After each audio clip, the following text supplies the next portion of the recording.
Hey everyone, Wanderbot here, and welcome back to XCOM Enemy Within, sorta. So, if you saw the previous episode, and if you haven't, I highly encourage you to go do so, otherwise this episode's not going to make a whole lot of sense. Or it might, I don't know. So either way, short recap, everyone died except for McGeezax, which realistically he shouldn't have even survived. I managed to get him out of there as a result of just clicking very quickly during the cutscene. It was very confusing. And I actually went back to check, and you can save up to 3 squad members by clicking as fast as freaking possible as soon as that cutscene starts. That said, 3 is not enough, especially for a death as stupid as that. Realistically, in games, I have a very low opinion of situations where, you know, pretty much any situation where there's an artificial time limit and I lose the mission as a result. It's stupid, and I don't like it. I mean, realistically, the mistake I made in the previous episode was sheerly taking too long, being very slow, being very cautious. And what I should have been doing is just running. That would have been the smart thing to do, right? Well, you know, everyone died, but they were 1 turn away.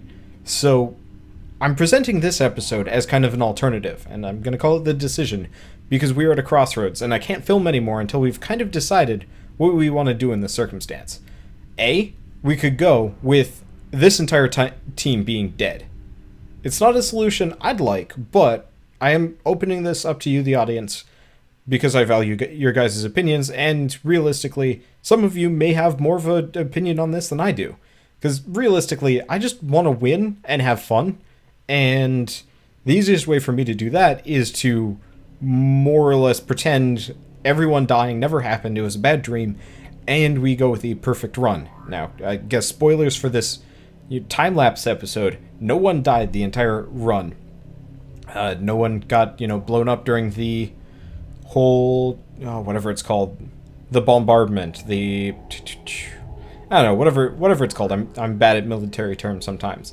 But essentially, nobody died as a result, and to me, that's an attractive prospect, if only because I only have like 5 or 6 people left and everybody's in the hospital, and realistically, if anybody else dies, we're going to be in serious trouble. And yes, I could sell almost everything on the gray market to hire some more squaddies, but I think that would be I wouldn't even say a damning situation, so much as just like a really difficult one to deal with.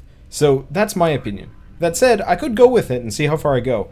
And that does present the interesting alternative of I could actually just potentially flat out lose, pay for my mistakes that way, and then start over. Or potentially switch over to the long war. Though, truly, I would prefer to do a setup in such a way that, I beat XCOM Enemy Within first before moving on to the long war. Because as much as I want to do the long war, I'd prefer to beat every single stage of this game before going on to the, more or less fan expansion pack / rebalancing. Because as cool as that would be, well, it's nice to know your roots first, right? Right. So, those are 2 of the options. Okay, so, I guess we have 3 options. Kind of depending on how things turn out. So, A, just keep going. With limited people. Could work. Maybe. But realistically, my ability to keep everyone alive is pretty limited. And I'd rather have people, picked off one by one, so we can slowly cycle people in and out, as opposed to everyone getting wiped out. So, I know I'm reiterating the point, but this is my reasoning. Or, we could just let everybody live, go on from there, fine. Or, we could let everyone stay dead, and kind of following that branch, either we lose and just run out of soldiers, at which point there's no continuing this Let's Play and I start over, and then we could either start over Enemy Within or Long War. So there are a lot of options in there, and I'm kind of putting it in your guys' hands. Now I guess just a quick recap of things that I've done differently. I've been taking the high road, because you have better accuracy from up high, something I learned this episode, and that is a extremely attractive prospect for me, because I don't know,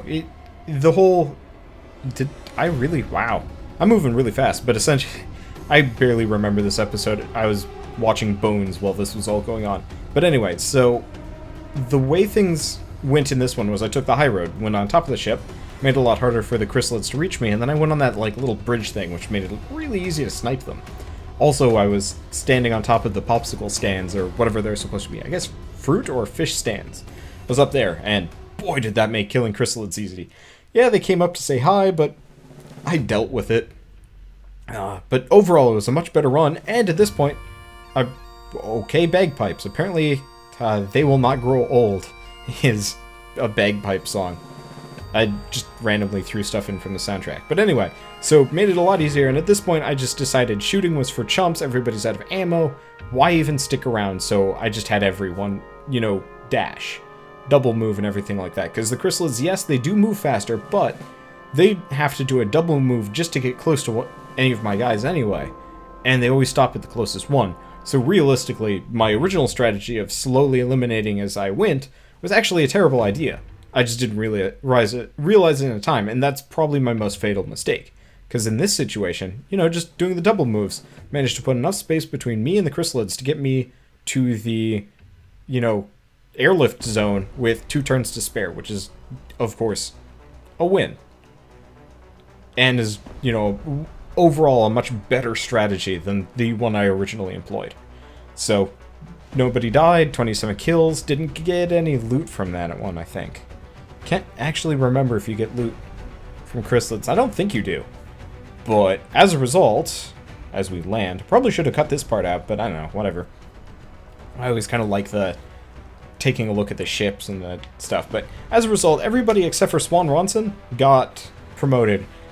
Also, everybody's wounded. So even if we do use this track, we are going to be at a serious disadvantage, which I'll show in a bit. I gave McGeezex the sprint ability, I believe, as kind of an homage to the fact that he was the only one that survived the original time. I gave him the dense smoke, considering he has 3 smokes, and less on the med packs, which, I mean, does kind of make him the less attractive support for sure, but whatever. Lesser on Scott, you know, her rocket, I believe, wasn't exactly paying attention, and I think I gave her close and personal. Yeah, so Greater Unce got close and personal.